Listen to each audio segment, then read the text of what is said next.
¿Qué tal, amigos? ¿Cómo están? Muy buenos días, qué gusto saludarles una vez más, sábado en la mañana, y estamos aquí en el sillón rojo, estamos aquí arrancando este fin de semana, hablando sobre las cosas y el potencial que tenemos en nuestra identidad en Cristo, aclarando todas esas oportunidades y esas responsabilidades que tenemos, y como hemos hablado semana a semana, el día de hoy queremos tocar uno de los temas más importantes, porque yo creo que es la parte fundamental que tenemos que cumplir para poder no solamente ser nosotros, sino enseñar a otros a ser. Así que el día de hoy tenemos una invitada de lujo, la verdad me costó mucho trabajo convencerla, y tenemos aquí a Isabel Contreras. Isabel, ¿cómo estás? Bienvenida. Muy bien, buenos días. Si mi voz es terrible todos los días, ahorita a las 7:30, 8 de la mañana es peor. Bueno, pero lo bueno es que el conocimiento ese no falla. Ese no cambia. Ese es el bueno, ¿no? Y bueno, queridos amigos, queremos platicarles de una de las identidades, o una parte de nuestra identidad que es esencial, tanto para que nosotros seamos formados como para que nosotros formemos a otros, que es la parte de nuestra identidad como padres. Necesitamos un padre, todo el mundo necesita un padre, necesitamos aprender a ser padres de otros, necesitamos desarrollar padres, porque ese es el esquema que Dios nos dio. Dios es nuestro Padre y todo el mundo lo reconocemos como nuestro Padre, pero muchas veces las personas no tienen una idea de cómo comenzar esa relación, o de cómo tener esa intimidad con un Dios que aunque lo entendemos como Padre, no lo vemos, porque muchas veces lo reflejamos de lo que sabemos de nuestra casa, ¿no? Entonces, hoy vamos a platicar de eso, cómo Dios es Padre nuestro, cómo Dios necesita ser nuestro Padre y tener esa misma interactividad con nosotros como tenemos con nuestros padres en casa, y cómo Dios nos enseña a ser padres de otros para que esos otros puedan tener a Dios como Padre y puedan ser padres de otros a su vez, el multiplicarse como tal, ¿no? Sí, fíjate René, que ahora que estás hablando y estoy escuchando lo que estás diciendo, me gustaría que pudiéramos empezar por decir que ¿por qué no todas las personas pueden entender al Padre? No solamente por la relación que tienen con sus padres terrenales, sino porque el Padre en el Antiguo Testamento como tal no aparece. Jesús lo trae como revelación. Y al traerlo como revelación y decirles a los fariseos, a mí mi Abba, mi Padre me mandó, los fariseos no pueden entender a Dios así. Porque la religión no puede entender a un Padre. La religión tiene un Dios lejano al que le tenemos que pedir cada ratito perdón, y tenemos que hacer ritos para acercarnos a Él, y tenemos que hacer determinadas cosas como sacrificiales, ¿no?, para estar cerca de Él. Entonces, Dios, el sentido del Padre es que Él se acerca a nosotros. Así es. Él viene a nosotros. Entonces, Jesús lo trae como una revelación. Y cuando le quite el velo a la función, yo sé que Él es el Padre, pero lo quiero decir así, lo quiero decir como función porque dice, Padre nuestro que estás en los cielos. Y luego dice, santificado sea tu nombre. Y le comienza a decir al Padre que haga la función de Padre. Trae tu reino, trae tu ADN a la tierra, establécelo, mete en nosotros perdonar a los que nos ofenden. Mete la función Padre, ejecuta cosas dentro de ti. ¿A través de qué? Bueno, hasta donde Dios me ha dado a mí, del espíritu de adopción. Y ahí, René, tenemos otro problema, creo yo, ¿verdad? Igual y ustedes los oyentes dicen que no, pero recibes a Cristo y tienes la autoridad de ser hecho hijo de Dios. Tienes una autoridad. Pero tener el espíritu de adopción es otra cosa. Tener la autoridad y sentirse hijo son dos cosas diferentes. Fíjate que qué importante como lo estás planteando, porque ahorita que lo estabas mencionando, dices, sí es cierto, la palabra padre en el Antiguo Testamento nunca se menciona, y la posición de hijo y esa intimidad que se tenía solamente era para unos cuantos, y era a lo mejor limitada la amistad, pero ahorita que lo estás diciendo, esto es un conflicto que tuve muchos años con Dios, cuando yo le decía, Dios, a nosotros nos han enseñado que nosotros vamos a ti, y aquí dice que tú fuiste a ver a Abraham cuando estaba aquel sentado en la puerta de su casa, y no nada más fuiste tú, fueron los tres, fue el Padre, fue el Hijo y fue el Espíritu Santo, ¿no? Y luego me quedaba pensando con Moisés, ¿no? Que dice la palabra, tenían aquella carpa afuera del campamento que era, y que iba Moisés y se sentaba y platicaban como quienes eran amigos. Y yo creo que incluso en lo cotidiano, si no podemos ser amigos de nuestros papás, yo creo que estamos cometiendo el primer error de nuestra relación de padres y de hijos, ¿no? Y entonces eso estaba limitado, y no sé si pudiera atreverme a decirlo como tal, pero la relación de padre iba menguando, desde Adán hasta hasta que se acabaron los tiempos, hasta que llegaron los 400 años de silencio, la relación de padre iba menguando hasta que vino Jesús y dijo, tengo que recordarles que hay un padre y que el amor está ahí, ¿no? Que me envió mi padre, ¿no? Entonces la confusión de los fariseos inmediatamente es, Dios no es padre, Dios no es Abba, y le dicen, nuestro Abba, esa parte de la Biblia es increíble porque a mí me hace sonrisa porque Jesús siempre los trae a una contradicción. Yo tengo un principio, ¿verdad? La contradicción trae revelación, porque cuando dices, yo no estoy de acuerdo con eso, inmediatamente empiezas a buscar. Claro. Entonces, la gente que no se encuentra confrontada con la palabra, ni con ninguna conferencia, ni con nada, pues se conforma con lo que oye y se acabó. Pero los que nos sentimos en contradicción, buscamos, si nosotros estamos bien, de alguna manera, pues por decirlo así, o que eso, y a los fariseos los vino a poner en contradicción. Los fariseos nunca salieron de su paradigma. Así es, se aferraron. Claro, ¿sí? Porque la religión te da paradigmas seguros, te da liturgia, ¿no? Uh-huh. Y la liturgia te asegura, estoy en un lugar donde siempre se hacen las cosas igual. Y donde siempre se hacen las cosas igual es seguro para nosotros, pero no es seguro para nuestro espíritu. Pero a ver, Isabel, y ahorita tú me lo decías, no siempre tiene que ser así, pero ¿cuántas veces sucede el hecho de que preferimos una rutina que nos dé tranquilidad a una intimidad con un padre que desconocemos cuando no estamos acostumbrados a la paternidad, ¿no? Vivimos en un país altamente matriarcal, ¿no? Sí. En donde la figura del padre en muchas ocasiones queda como en un segundo plano, ¿no?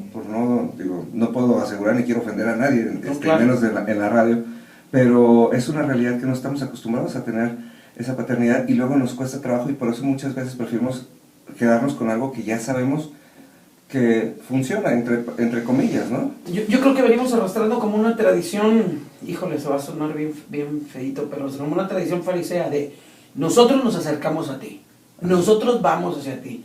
Y la historia bíblica toda es al revés, René. Uh-huh. Él se acercó a mí, Él se hizo hombre, Él vino a Abraham, Él habló con Moisés. O sea, los que tenían ganas de saber algo más, se acercaba a Él y decía, bueno, Moisés, tú tienes algo en ti que te permite verme, que te permite acercarte, que te permite sentirme cerca. Entonces yo creo que hablando de paternidad, el espíritu de adopción nos permite acercarnos al Padre. Ahí, cuando la función Padre empieza a entrar en función, válgame la redundancia, es cuando Jesús dice, no le pidan al Padre cosas que Él sabe que necesita. Claro. Techo, vestido, calzado, comida. Por eso no suden, por favor. Pídanle las cosas que ustedes no pueden generar a través de la bendición del Padre. Uh-huh.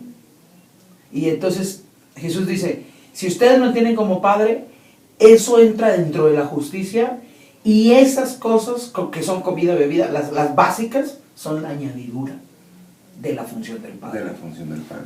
Sí, porque fíjate, ayer estaba escuchando una conferencia y nos estaban recordando aquella historia del hijo pródigo, ¿no? Uh-huh. Y a la par, a mí me encanta la actitud del padre en el hijo pródigo, porque siempre ha sido mi opinión que antes de cuidar otra cosa, el padre cuidó la reputación del hijo. O sea, aunque el otro hermano se enojó y aunque todo el mundo dijo, él lo agarró y le puso el anillo de autoridad y le dijo, este es mi hijo, ¿no? Y cuando ayer no podía evitar sentarme y decir, es que ese es ese amor de padre. Cuando David peca, ¿no? David tiene relaciones con Betsabé, mata al esposo, se aleja del Señor, y luego Dios como padre va y le habla a Natán, al profeta, y le dice, aquí está toda la historia, pero le dice, ve y habla con él con amor, cuídalo, porque Natán no tenía oportunidad de hablar a solas con David, porque pues era el rey, y claro, menos un desconocido. Entonces, y Natán tiene que escuchar la historia del padre y va y le habla en un idioma que nada más David entiende, porque en la corte real pues nadie entendía de pastores, y entonces Dios le habla a Natán y le da a mí se me hace, o sea, es como si hablaran en código secreto, ¿no? Enfrente de todo el mundo están hablando en código secreto y dices, ese es el lenguaje del padre y del hijo, claro, y es esa parte que dices, wow. Y aunque, como tú dices, no está hablado como tal, era el privilegio del que tenía el corazón, ¿no? Pero ahí entraría eso, ¿verdad? Que él ya tenía una relación, no con Dios, con un padre, pues, así que lo cuidaba, que sabía, que lo había ungido sin haberlo manifestado, que a mí eso me encanta de David, ya que lo tocas, ¿verdad? Que es ungido rey muchos años antes de ser manifestado rey.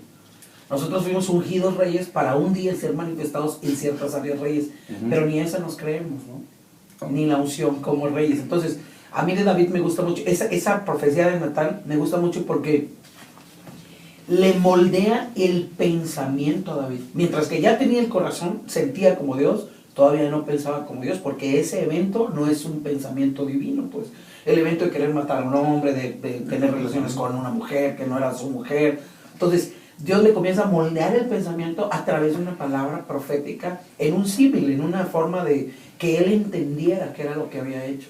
A mí me gusta eso de Dios, porque a veces Dios nos moldea como Padre, dándonos elementos o formas prácticas de entender en qué nos equivocamos. Definitivamente, y aquí es donde se confirma esto que tú dices, o sea, Dios mandó a Natán, ¿no? A decirle, David ya vine a tratar de hablar contigo directamente. Acercándose otra vez. Acercándose él otra vez, ¿no? Y esa es la parte que nos cuesta. Fíjate que el otro día estaba escuchando, viendo un video de Rob Bell que se llama Los dioses no están enojados, ¿no? Y habla de es una historia progresiva y dice, había una mujer que tenía una relación con un árbol porque ese árbol le proveía frutos y entonces por mientras veía que el árbol estaba bien, ella estaba bien, pero luego se dio cuenta que el árbol tenía una relación con el cielo porque el cielo le proveía lluvia y lo hace así como que progresivo y lo lleva al grado en donde el hombre deja de ver, o sea, esas codependencias que existen se rompen. Y entonces cuando ve que no hay la lluvia que le provee el agua al árbol, para que el árbol le provea la fruta a la mujer, empieza a pensar que hay alguien detrás que está manipulando las cosas. Y que ese alguien está enojado. Y llega al grado donde los hombres son capaces de sacrificar a otros hombres o a otras mujeres con tal de agradar a un Dios desconocido al que uno tiene que ir. Y entonces dice, si lo entendiéramos de esa manera, nos sería muy fácil entender que un hombre como Abraham hubiera sacrificado a su hijo, haciendo claro. en la estricta teoría, ¿no? Y dice, pero aquí hay una diferencia. Aquí hay un Dios que vino y le dio un hijo a Abraham y después se lo pidió. Pero para las dos vino. Claro. Y se acercó a él y después envió un ángel a decirle, no es necesario, ¿no? Y tiene todo ese factor de Dios fue el que vino. Y si le jalamos un poquitito más, no solamente le dio un hijo, se lo pidió, y cuando se lo pidió y supo él que era más grande el padre que el mismo hijo, me explico, era más grande el que le dio la promesa que la misma promesa, que a veces nosotros agradecemos más a la promesa que al dador de las promesas. Él voltea y entre la cosa más humilde del desierto, que es una zarza, le provee otra vez el padre al hijo Abraham para que su hijo sea sacado del altar y resucitado de alguna manera. Ahora sí que le dio el remiendo y el trapito. Así es, ¿no? Así es. Y eso es algo que nos cuesta mucho trabajo tener en la relación con un padre, es decir, cuando vamos con Dios, saber que siempre va a tener no solamente la provisión, sino va a tener la explicación y la edificación para que nunca volvamos a pasar por ahí. Claro. Y yo creo que es algo que todos quisiéramos como padres, tanto en lo físico como en lo espiritual, con nuestros hijos, ¿no? Quisiéramos que poderles ayudar como en ese reflejo y hacer que nuestros hijos nunca pasen por eso otra vez, porque claro. Si no sabemos recibirlo del Padre, pues no podemos darlo. Exacto. Y la otra cosa que te digo, pues como su ejercicio, el ejercicio del Padre es como una función. Entonces, cuando entra en ti el espíritu de adopción, la función empieza a operar desde adentro de ti. Te sientes protegido, te sientes seguro, te sientes con identidad, te sientes con ADN y tu vida cambia totalmente. Aunque no seas todo lo que la sociedad dice a la vista, adentro tú ya estás seguro que tienes un padre que te cuida, que te va a traspasar su ADN, te cambia la inteligencia, te cambia la forma en que la operas. El hijo, mientras estuvo en casa del padre de René, el espíritu lo potencializaba. Cuando salió de casa del padre, el dinero que se llevó lo potencializaba. Cuando se acabó el dinero, se acabó el potencial. Se acabó el potencial y tuvo que regresar a la fuente. Claro. ¿No? A la que lo potencializaba sin necesidad de una cosa física como el dinero. Exactamente. Qué importante es eso, ¿no? Si no lo entendemos como tal y no aprendemos a vivir como tal, ¿no? Porque mucha gente se acerca con Dios y piensa que Dios lo ama porque le provee de cosas. Y cuando realmente lo que nos da es ahora sí que nos da la fuente de todo, ¿no? Y nos da esa garantía de no necesitar y de no batallar por las cosas. Entonces los hijos deberíamos pedir al Padre algo que el Padre sabe que debe de darnos. Perdemos, por decirlo así, el tiempo pidiendo cosas que no son necesarias que las pidas. Cuando lo que Él quiere es que saquemos nuestro potencial y dejemos ver la manifestación de Él adentro de nosotros a través de nuestro potencial. El potencial de la mayoría de nosotros no es manifestado porque todo lo queremos hacer dentro de una estructura. Cuando la estructura del Padre no es un lugar, es la tierra entera. Perfecto. Has mencionado en 4 ocasiones la cuestión de la adopción. Y aquí me gustaría que aclararas un poquito, Isabel, porque muchas veces las personas piensan que tener una relación con Dios como su Padre es tener tranquilidad. Le llaman paz porque es lo que están acostumbrados a escuchar de los esquemas religiosos, ¿no? Pero yo creo, estoy completamente convencido. Con Dios la paz tiene que ver con todo menos con tranquilidad, ¿no? Yo creo que, ahora sí, es como usando el ejemplo del hijo pródigo. El padre estaba respaldando al hijo pródigo y sabiendo que le iba a costar mucho trabajo tener y que iban a tener broncas con el hermano mayor, ¿no? Sí, sí. Ahora, para usar el término la paz que sobrepasa el entendimiento humano, y Pablo lo vuelve a especificar para decirnos que no es esa paz que sentimos de, tengo techo, tengo comida, tengo bebida, tengo vestido y tengo calzado y tengo trabajo y ya estoy en paz. No se trata de eso, sino se trata de una guerra constante. La paz es una turbulencia interna que tú sabes que hay algo más.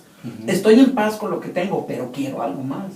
Estoy contenta con lo que tengo, pero y cuando viene la situación difícil, dices, como yo estoy en paz, no importa que todo mi alrededor se mueva. Yo me acuerdo que leí, no me acuerdo dónde, solo recuerdo la historia, René, de unas personas que naufragan y nadan hasta una roca enorme que está anclada en el mar y se abrazan de la roca. Y una de ellas, uno se calma, abrazado de la roca, y la otra persona sigue llorando y temblando. Entonces uno se voltea y le dice, ¿por qué lloras? ¿Por qué tiemblas? Porque la tormenta sigue. Y entonces le dice, y todo se está moviendo. Y entonces el que ya se calmó le dice, todo se puede mover, la roca ya no. Entonces cuando la Biblia dice que estamos arraigados y sobrearraigados en la roca, que se caiga todo el mundo que conoces. Pero mientras estén tus pies puestos sobre la roca, eso ya no se mueve. La roca no se mueve, de donde dijo ya no se mueve. Así es el Padre. Así es el Padre. El Padre es nuestro fundamento para tener una vida agresiva, ¿no? Yo me acuerdo que, no sé si te tocó ver la película esta de Una aventura extraordinaria del muchachito con el tigre, y que dices, cuando por fin se rinde a Dios, él nunca esperó que el tiempo terminara, ¿no? Y normalmente nosotros lo que queremos cuando buscamos paz es que los problemas terminen. Y según esto pasó 227 días en la barca y él nunca tenía la esperanza de que terminara. Él nada más quería sobrevivir, ¿no?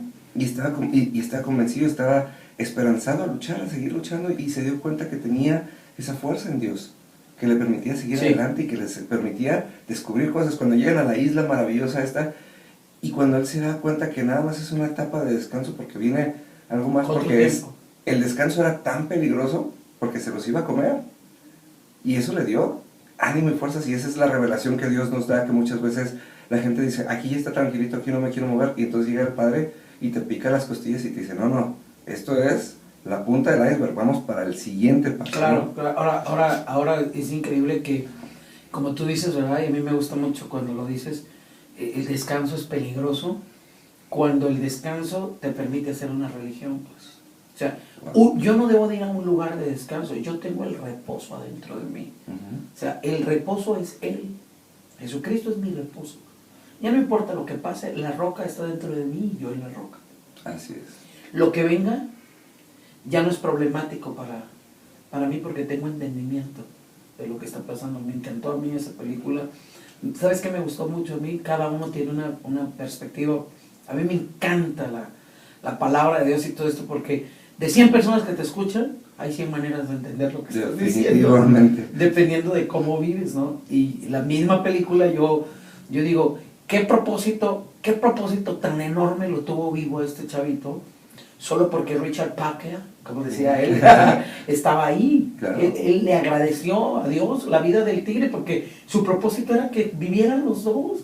Encontrar propósito en algo tan peligroso como un tigre acompañándote. A veces, algunos revolucionarios vivimos al filo de la navaja, y vivir al filo de la navaja te hace vivir de diferente manera. Definitivamente. Con este pensamiento nos vamos Okay. a un corte. Un abrazo rápidamente a Ana María de León, que nos está escuchando, nos está enviando saludos. A Christopher Hagstaff, que está en León y nos está escuchando. Un abrazo. Pati Domínguez, gracias por tus comentarios. Y les recordamos los teléfonos en cabina, 38 13 13 50, 38 13 13 51. No dejen de llamarnos. Nos vamos a un corte.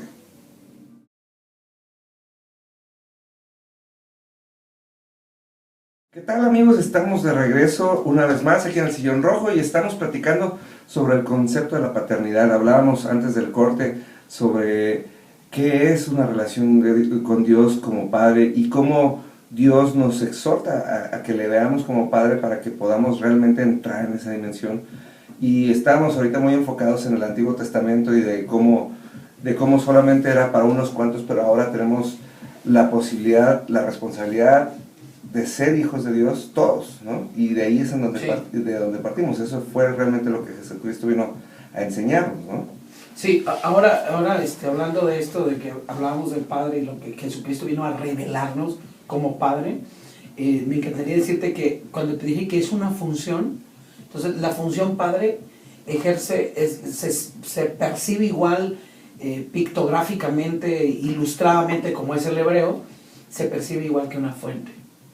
Okay. Entonces lo que él está diciendo es, la fuente nuestra que está en los cielos puede enviar y puede hacer y puede... Entonces cuando la Biblia dice, pues no des tus fuentes a otra mujer que no sea la mujer de tu juventud, está hablando de tu semilla, de tu género, de tu origen.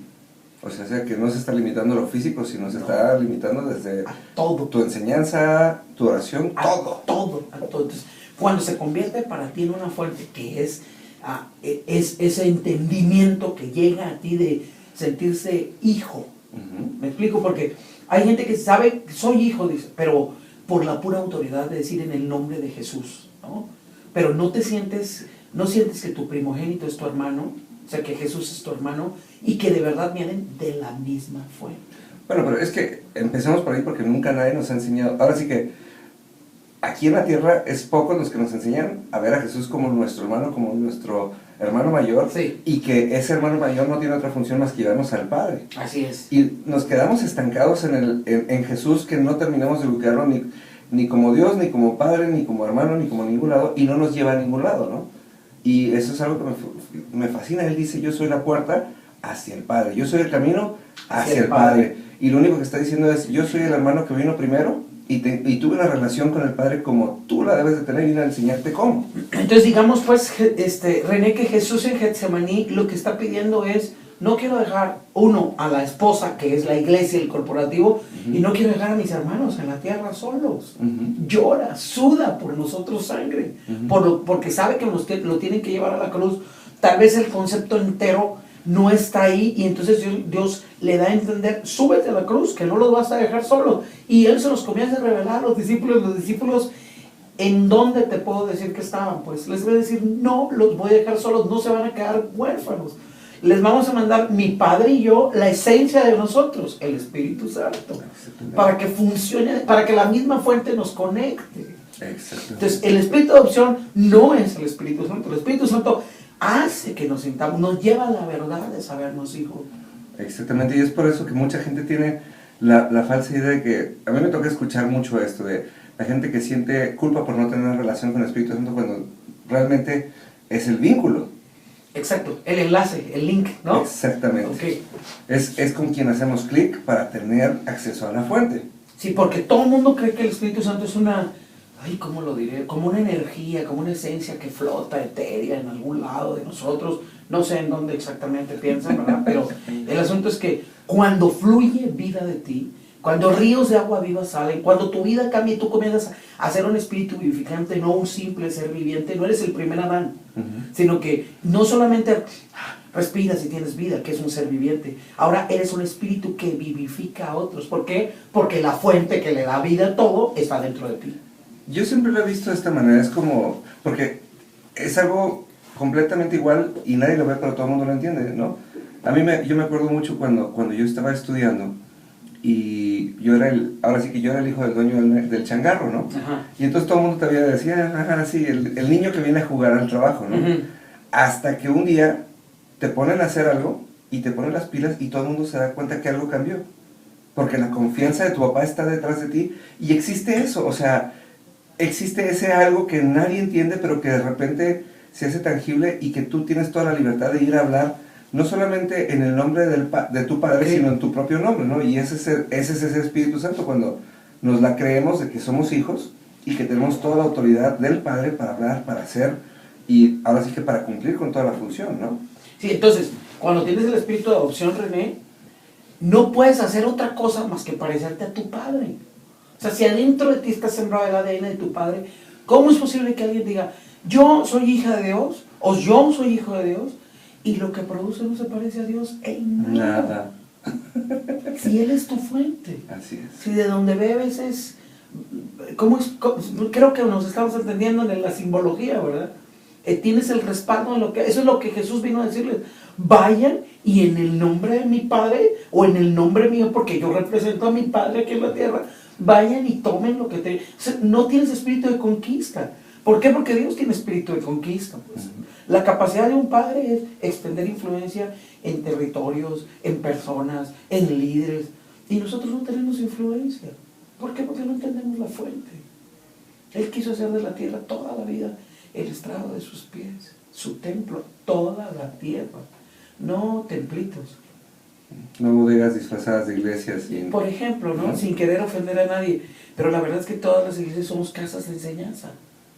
Somos lugares donde se nos enseña, se nos equipa, porque se supone, con mucho respeto lo digo, se supone que lo que estamos ahí somos representantes primarios, primigenios de la autoridad de Dios, y que a nosotros nos tiene que llegar una revelación, casi a todos la misma, porque tenemos la misma fuente, ¿o no? Definitivamente. Y resulta que parece que tomáramos de diferentes fuentes, ¿verdad? Unos de un lugar, otros de otro lugar, atacándonos cuando el espíritu, la esencia es la misma, el hermano mayor es el mismo, el Padre es el mismo, y el que nos habita es el mismo. ¿Cómo es que nos confundimos? Yo solo tengo una conclusión, no es el mismo. Definitivamente no.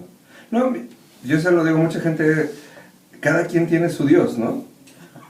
Porque todo el mundo dice, yo tengo Dios esto y Dios lo otro, y yo les digo, no, pues es que el Dios que yo conozco, que es el Dios de la Biblia, es esto, ¿no? O dijo Dios. O dijo Dios, ¿no? Y cuando dijo, pues dices, ¿y cómo te dijo Dios esto que es completamente ajeno a lo que ya había dicho y a lo que nos dejó por escrito? Y yo creo que eso es lo primero que tenemos que tomar en cuenta, que hay una sola verdad del Padre, y si no estamos apegados a esa única verdad, no va a pasar nada más. Sí, el asunto es eso, pues por eso se convierte en una función, pues es la fuente. Ajá. Y de él emana todo. El conocimiento, empezando por ahí. Por ejemplo, en Génesis 4 ríos, y los 4 ríos, René, como todos saben, pues, cubrían toda la tierra, le daban agua a toda la tierra de una misma fuente.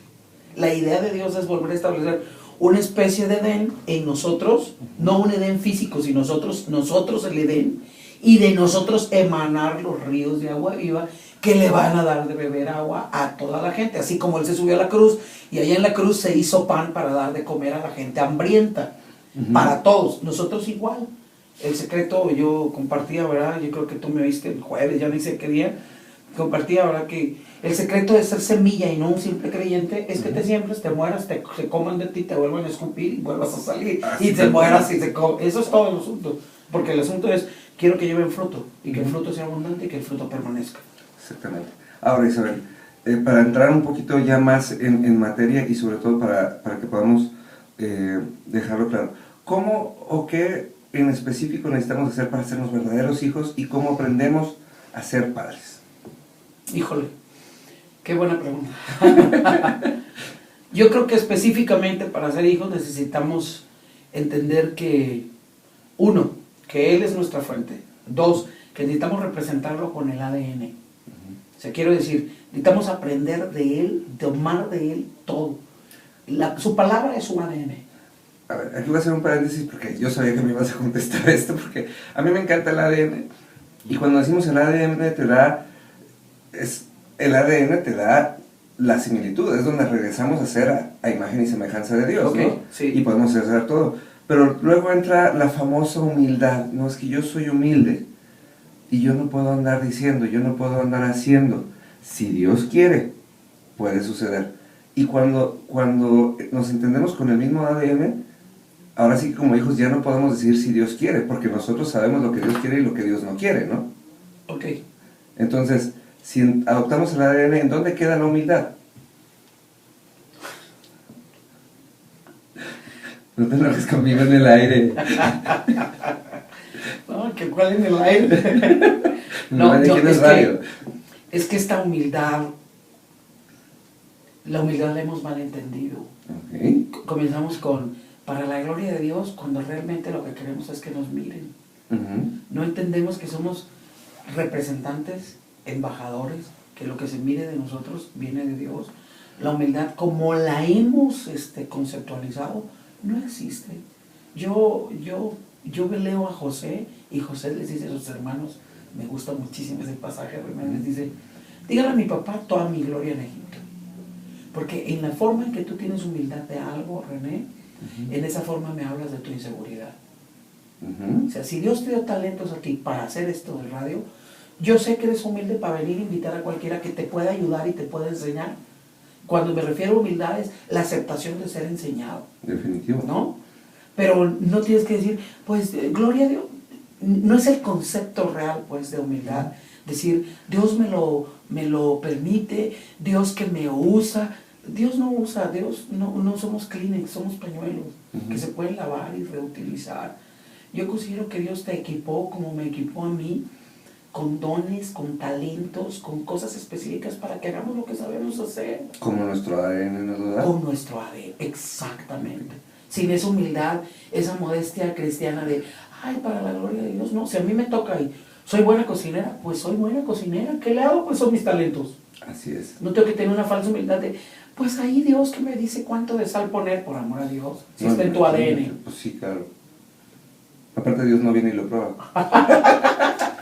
Ok, a ese punto quería llegar precisamente, Isabel, porque eso es algo que la gente limita su propio potencial escudado tras la humildad, que no lo entienden, ¿no? Y muchas veces la gente le quiere poner a la humildad el sinónimo de fregado, ¿no? En todos los sentidos.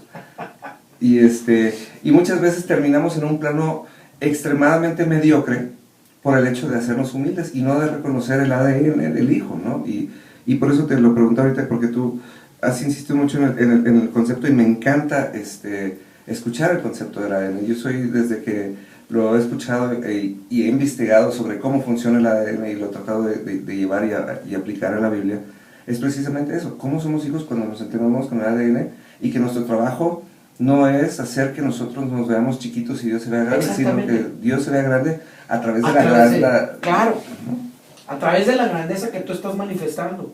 Es lo que yo le digo. Toda tu vida te preparas para hacer algo. Vamos a llamarle al sistema terrenal, que no me gusta ni llamarle mundo ni secular, porque esa cosa no existe en la Biblia, no existe. De Dios es todo el planeta, pues. El mundo y los que en él habitan. Dice, no los que creen en él y siguen una religión, los que en él habitan. Dios es Dios de los espíritus de toda carne, dice. Entonces, vamos a entender que Dios te prepara, aunque no le creas, porque Él es Dios de tu espíritu. Te prepara durante toda tu vida, hasta el día en que le vas a creer, hasta que el día que el Padre va a decir, ok, ya necesito a este hijo de mi lado para hacer esto y esto y esto y esto en la tierra, ¿no? Porque yo no fui, a Dios no se le ocurrió utilizarme el día que yo me convertí, René. A Dios se le ocurrió utilizarme desde antes de la fundación del mundo, en el vientre de mi madre. Dijo, yo voy a dejar que esta muchacha nazca así, bonita, hermosa, todo el rollo. Voy a dejar que... Espectacular. Espectacular. Voy a dejar que esta chava nazca de este padre, de esta mamá, así, eso, porque en cada año yo voy a empezar a utilizarla así.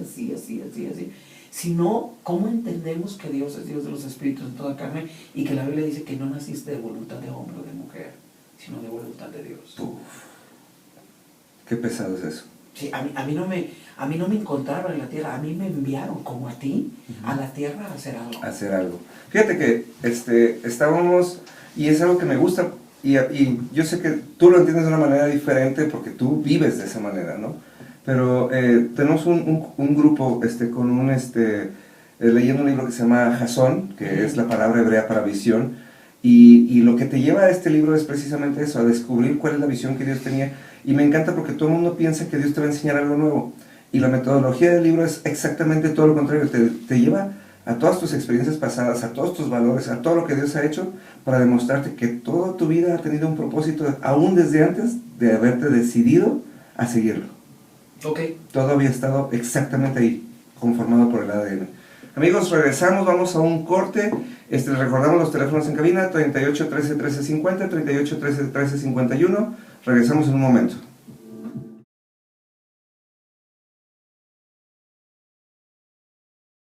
Queridos amigos, estamos de regreso una vez más en el Sillón Rojo y le mandamos un afectuoso saludo a Rosalba Campos que nos llamó y a Germán. Lo demás no lo puedo decir porque nos ventaneamos aquí, ¿verdad? Los queremos mucho y estamos... Prometemos ir un día de estos. Prometemos ir un día de estos a comer con ellos. Pero bueno, retomando el tema, Isabel, hablamos primero de la necesidad del padre de entender a Dios como padre. La segunda parte hablamos de la necesidad de entender la identidad y el ADN para hacernos hijos. Y ahora, lamentablemente no tenemos un programa de 3 horas para poder explayarnos. Ahora necesitamos entender nuestro papel de que nosotros tenemos como imitadores de Cristo, que Él vino, se hizo hijo, se hizo nuestro padre y lo tenemos que imitar. Y cómo nos hacemos padres, desde lo físico o lo espiritual. ¿Cómo nos hacemos padres? ¿Cuál es la responsabilidad? ¿Cuál es el alcance de ser padres? Bueno, hacernos padres implica invertir en otra vida, ¿verdad? Yo, aunque hoy voy a compartir en donde me toca compartir una parte de esto, les voy a abrir eso, ¿verdad? Dios le dijo a Abraham, te voy a hacer padre de multitudes, y el secreto para hacerte padre de multitudes es tener un hijo. Okay. Entonces, a esa persona que tú escoges, o las personas que tú dices, bueno, estos tienen la misma figura que yo, el mismo modo que yo, y los escoges y dices, voy a invertir en él. Ahí dejas de ser, por ejemplo, si eres un pastor, dejas de ser un pastor para convertirte en un padre. Porque a una oveja, pasto, agua y pesebrito, y la tienes lista. Pero a un hijo, cambio de pañales cada 3 horas, comida, aguantar que crezca, invertir en el dinero, verlo despeinado, verlo malhumorado, verlo crecer y alejarse de ti cuando seas un adolescente, porque él tiene su vida y tiene sus razones y está forjando carácter. Entonces, aún con un hijo es diferente. Un hijo se puede ir y tú lo vas a seguir esperando. O sea, ser padre es una inversión y una determinación. Wow. Querer dejar algo que tienes adentro a alguien escogido por características específicas. Ahí es en donde podemos entender aquella famosa frase que mucha gente usa que dice, padre es aquel que cría, no aquel que da vida, ¿no? Ok, perfecto. Entonces yo creo que sí, ser padre es la determinación de toda una vida y el entendimiento. Porque ser padre no se trata nada más de, por ejemplo, en lo físico no se trata nada más de engendrar hijos, de ponerles tu semilla, pues, y tener una esposa, no, porque muchos padres terrenales, René, tienen hijos que no educan, a los que no les transmiten su espíritu, por eso tienen tantos problemas con sus hijos, porque sus hijos nunca llegan a pensar como ellos, no saben. Porque nunca los llegan a conocer, aunque vivan debajo del mismo techo, ¿no? Exactamente. Entonces, eso es el pensamiento del Padre sobre nosotros, darnos a conocer su manera de pensar. Su manera de sentir es muy fácil. Dios tiene compasión, Dios tiene misericordia, pero su manera de pensar acerca de ciertas cosas es su ADN. Ok, entonces estás diciendo que sí, después ya lo vas a regañar que digo igual que lo dicen, es que René dijo. Lo que estás queriendo explicar es el espíritu de adopción tiene que ser tanto para hacernos hijos como para después hacernos padres. Tenemos que decidir adoptar a nuestros propios hijos, primeramente en casa, pero también tenemos la opción de adoptar a otros hijos y con los que tenemos que estar dispuestos a batallar. Claro. Y que tenemos que estar dispuestos ahora sí que dar nuestra propia vida hasta que los veamos formados. Así es. Y como decías hace un rato, y vueltos a escupir hasta que den fruto. Y además de formados, mientras los estás formando, aceptar que se equivocan, aceptar que aciertan, aceptar que tienen mejores ideas que tú, aceptar que lo pueden hacer mejor que tú, que es bien difícil cuando eres padre. Es difícil porque los padres siempre de alguna manera creen, no me va a ganar mi hijo en esto, y no en sentido de competencia, quiero explicarme súper bien, pero cuando te rebasan, finalmente el que es padre dice, para esto lo hice, para que me rebasara. Exactamente, cuando dejas a un lado el orgullo, porque realmente estamos acostumbrados a que siempre el que está debajo de nosotros venga con una mentalidad menor, el que venga con con menos conocimiento, y luego nos cuesta trabajo empezar a competir bueno, más bien nos cuesta trabajo ver lo que está haciendo y empezamos a competir con nuestros propios hijos en todos los sentidos, ¿no? Sí, porque cuando no eres padre verdadero, voy a usar una palabra que usa Ana de León, entonces quieres controlar. Así es. Y quieres decir, así lo vas a hacer para que... Y el hijo se supone que el ADN se potencializa, ¿eh? O sea, si tú tienes el ADN de tu papá verdaderamente, tu papá fue bueno, tú tienes que ser 10 veces mejor que él.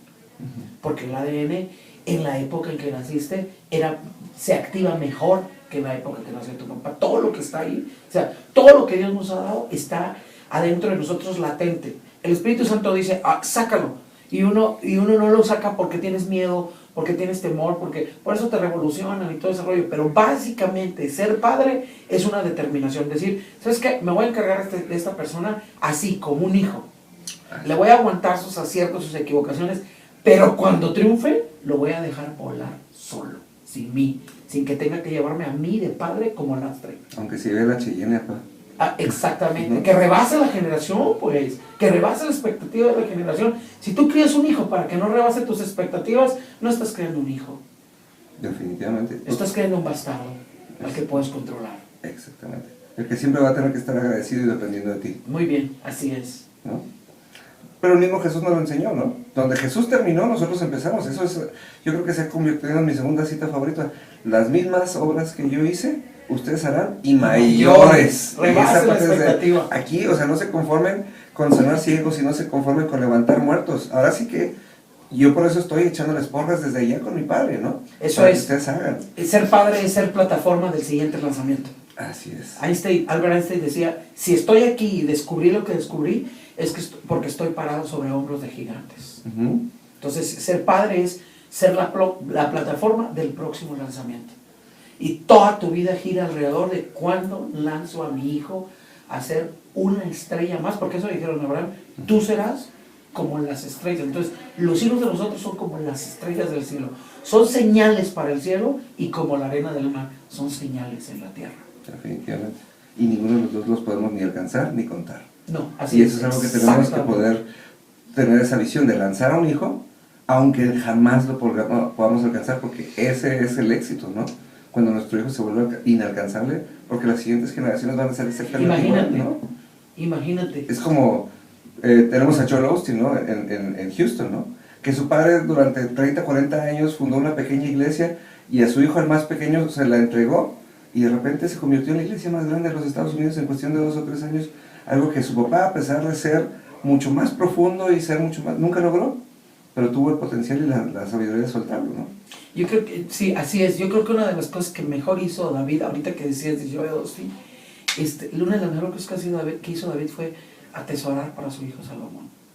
Porque Pablo lo menciona y lo revela y dice, los padres, ¿qué creen? No atesoramos para nosotros cuando estamos viejos, pasárnosla bien, atesoramos para los hijos. Así Todo lo que hacemos, lo hacemos para ellos. Yo me extendería tantitito más aquí, René, y les diría, padres, no les echen en cara, ni les reprochen a los hijos los que han hecho por ellos, porque para eso nacimos los padres. Yo que me quito el bocado de la boca para que tú comas. Yo que a tu edad iba al mercado, y dice por ahí, ¿verdad? Pero ahora ya no hay mercados, hay súper y está en la esquina. Deja tú, te lo ordenas en Te el lo celular y te lo traen a la casa, ¿no? Exactamente. Entonces sí, ser padre es la determinación de una vida. No terminas hasta que te mueres de ser padre. No hay otra forma, pues. No hay otra forma. La mayoría de la gente está huérfana en la tierra, la mayoría. Eso quiere decir que nuestro principal propósito, después de obviamente de reflejar a Dios en todo, es exactamente eso, ¿no? Al aprender a imitar a Cristo, en verdaderamente entregar nuestra vida por alguien más. Claro, es que ¿cómo se transmite el ADN? Vía ADN. Vía ADN. No hay otra manera, pues. No hay otra forma de transmitirlo. Cristo lo transmitió mandando su ADN, su espíritu. Entonces, su espíritu se transfiere a otros a través de mí. Nosotros queremos que Él venga a hacer la obra, pues. Y la obra la tenemos que hacer nosotros. Somos los obreros, los embarazados de la obra, ¿no? Así es. Él ya se murió, Él ya resucitó, Él ya se fue. Él hizo su trabajo. Él ya hizo su trabajo y a partir de ahí nos dio el Espíritu Santo que nos da todo el poder de hacerlo, ¿no? Sí, así es. Entonces, ser padre es la determinación de una vida es entender que atesoras para otro. Ujú. Aunque mucho de esto voy a decir, se los digo. Ser padre es pensar todo lo que yo soy y todo lo que yo tengo, y lo mejor que yo vaya a cosechar, no lo voy a ver yo, lo va a ver mi hijo. Exactamente, lo platicábamos hace algunos meses, tú y yo, de decir, a mí me encanta la parte donde David quería construirle casa a Dios, ¿no? Y Dios le dijo que no, y que no, y que no, y David se salió con la suya y dijo, bueno, si no puedo construir casa, voy a juntar oro, piedras preciosas, maderas. Sí, señor. Y entonces ahora sí que Salomón le tocó nada más agarrar, administrarlas y levantar el templo. Sí, pero si él no le hubiera enseñado los planos, cómo administrar, Salomón no hubiera sido quien hubiera sido. Exactamente, y que hizo Salomón lo potencializó, Lo porque tú nos potencializó. platicabas el otro día, ¿no? ¿Cuántos kilos de oro se cobraban diariamente por entrar? 16,000 kilos de oro. 16,000 kilos de oro que se pagaban nada más para entrar Para entrar a la a- ciudad, ni siquiera al templo, No, a la la ciudad. ciudad. A vivir, a visitar la ciudad. Imagínate, o sea, y eso no hubiera sido posible sin David, que hubiera preparado todo, ¿no? Ese es el punto, René, cuando la transmisión es padre-hijo, el crecimiento es exponencial. Así es. Abraham, 1. Ujú. Jacob, 2.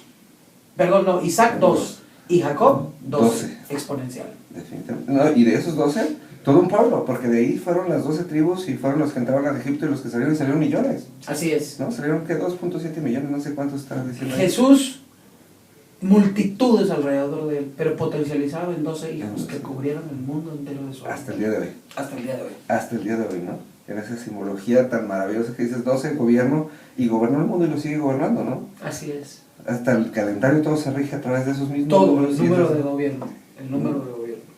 Qué interesante. Y sabes, no sabes cómo estoy agradecido y estoy seguro que nuestros radioescuchas están agradecidos también porque nos has compartido algo definitivamente que viene del corazón de Dios, y aunque eres una dama hermosa, has sido padre para muchos de nosotros en muchos sentidos y entiendes perfectamente ese sentido de la paternidad. Yo he aprendido a admirarte como hija porque me has platicado de cómo te has sabido ser hija de tus papás, cómo te has sabido ser hija de Dios, y gracias por compartirnos cómo imitar y cómo hacer ese propósito en Dios, ¿no? Gracias, René. Muchísimas gracias a todos los que nos escucharon. Gracias. Queridos radioescuchas, nos escuchamos la semana que entra aquí en el Sillón Rojo.